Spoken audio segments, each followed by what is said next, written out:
નમસ્કાર મિત્રો, તમે પણ કંડક્ટરનું ફોર્મ ભરવા માટે આરટીઓના ધક્કા ખાવ છો અથવા રેડ ક્રોસ સોસાયટીના તમે ધક્કા ખાવ છો, તો હવે એ બધું છે બંધ કરી દો. કારણ કે જીએસઆરટીસી તરફથી ફોર્મ ભરવા માટે એક મહત્વની અપડેટ છે જાહેર કરી દેવામાં આવી છે.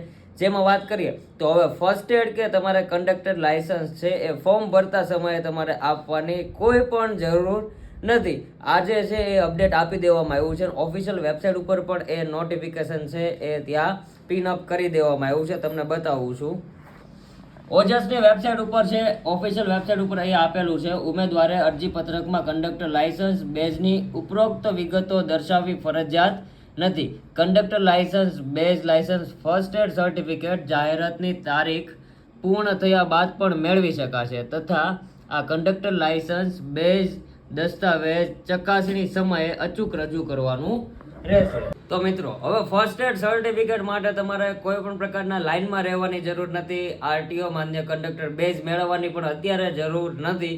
અત્યારે તમે છે સમયસર તમારું ફોર્મ ભરી દો અને જેટલા મિત્રો પણ કંડક્ટર બેઝ લાયસન્સની લાઇનમાં લાગેલા છે અથવા ફર્સ્ટ એડના રેડ ક્રોસ સોસાયટીની બેન્ચ જે લેવા માંગે છે એ લોકો સુધી આ વિડીયોને શેર કરી દો, જેથી એ લોકો છે સમયસર પોતાનું ફોર્મ ભરી શકે.